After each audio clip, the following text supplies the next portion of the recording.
Bukele se declaró ganador y celebró que El Salvador rompió los récords de todas las democracias.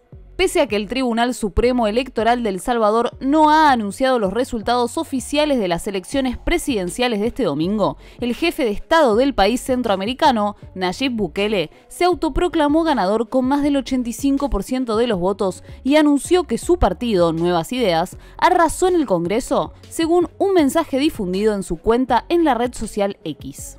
De acuerdo a nuestros números, hemos ganado la elección presidencial con más del 85% de los votos y un mínimo de 58 de 60 diputados de la Asamblea Legislativa, aseguró Bukele. De convertirse en el primer mandatario salvadoreño en ser reelecto en casi 100 años, Bukele ha prometido que el régimen de excepción seguirá hasta que capturen al último pandillero y su vicepresidente dijo a Reuters esta semana que mantendrá al Bitcoin como moneda de curso legal a pesar de la poca aceptación y que el bukelismo es un proyecto de décadas. El domingo 4 de febrero, El Salvador fue a las urnas para elegir al próximo presidente, a 60 diputados del Congreso unicameral y a 20 del Parlamento Centroamericano. La reelección inmediata, que es inconstitucional, y la popularidad del presidente Bukele, que según algunas encuestas es la más alta del continente y una de las mejores del mundo, han marcado este ciclo electoral en El Salvador. Eso y la situación de seguridad del país centroamericano, marcada por una disminución de los crímenes violentos y la transformación de las pandillas MS-13 y Barrio 18, las organizaciones criminales más importantes en la historia reciente del país, con las que Bukele hizo un pacto de gobernabilidad desde principios de su mandato. De acuerdo con el Tribunal Supremo Electoral de El Salvador, TSE, para la jornada de este domingo estaban habilitados para votar 5.47 millones de salvadoreños en 1.676 centros de votación distribuidos en las 44 circunscripciones municipales del país y en 29 países donde votan salvadoreños residentes en el extranjero. Hasta esta elección había 262 circunscripciones municipales y se elegía a 84 diputados propietarios al Congreso.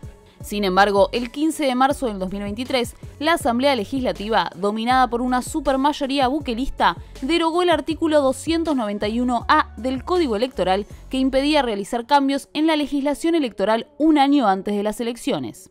Con esto quedó abierta la puerta para lo que vino después: la reducción de sillas en el legislativo y del número de municipios.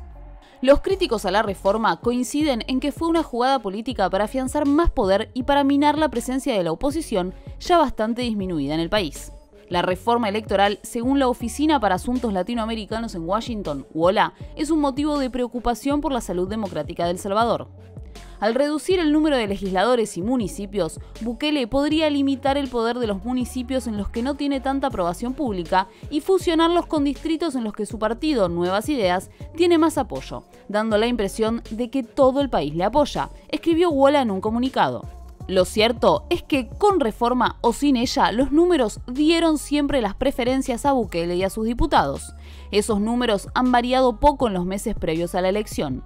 En agosto del 2023, la Universidad Francisco Gavidia, UFG, publicó una encuesta que daba a Nuevas Ideas, el partido del presidente, un 63% de la preferencia de cara a la reelección en enero del 2024, más que suficiente para ganar con holgura en primera vuelta. La propaganda del gobierno se ha enfocado en hacer énfasis en el combate a las pandillas MS-13 y Barrio 18, en la construcción de una cárcel de máxima seguridad contra el terrorismo, la ley salvadoreña califica de terroristas a los pandilleros, y en la tolerancia cero a los criminales.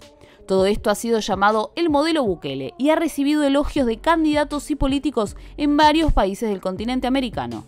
Ese modelo, sin embargo, tiene parches sobre los que también han llamado la atención opositores locales, defensores de derechos humanos, periodistas e incluso legisladores y gobiernos extranjeros.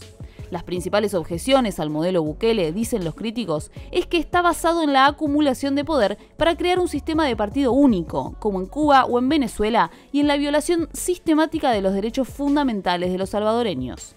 Si la votación así lo demuestra, vivimos en un país democrático, libre, en donde la población, que es el soberano, que es el que decide, no es ninguna ONG, ni yo, ni ninguna organización internacional, ni mucho menos otro país, ni mucho menos otros gobiernos que tienen sus propios problemas y que no los están solventando, La decisión está en el soberano, y el soberano nuestro no es un rey. Hay países con soberanos hereditarios, nosotros no tenemos eso. Nuestro soberano es el pueblo salvadoreño, y el pueblo salvadoreño decide qué es lo que quiere. Pero a pesar de los reparos que llegan desde afuera y de los reclamos de víctimas de las políticas de seguridad de Bukele, la popularidad del presidente se mantiene casi intacta. La aceptación de la que goza ha sido, de hecho, su principal argumento político a la hora de afianzar el control del Estado salvadoreño. Durante la conferencia de prensa que brindó luego de conocerse los resultados provisorios de los comicios, el jefe de Estado salvadoreño se refirió a su par argentino, Javier Milei, y le dirigió elogios. Le deseo lo mejor y si podemos colaborar en algo, estamos a la orden, aseguró luego de contar que mantuvo una conversación telefónica con el líder libertario antes de que asuma formalmente la presidencia. Bueno, en primer lugar un saludo al pueblo argentino. Yo creo que todos los países tienen diferencias. Y está claro, así como le decía yo al reportero de la BBC, que El Salvador no es el Reino Unido, pues lo mismo se pudiera decir que El Salvador tampoco es Argentina. Y que hay diferencias entre los problemas de Argentina y los problemas de El Salvador. Incluso el problema de seguridad argentina que existe no es tal vez tan apremiante como lo era en El Salvador. Y por ende las medidas que pueden ser compartidas de parte de nosotros para lo que pueda ser aplicado en Argentina, pero de repente no tendrían que ser tan drásticas porque no necesitan resolver un problema tan grande como el nuestro. Como el problema es más pequeño, tal vez el medicamento puede ser más pequeño también.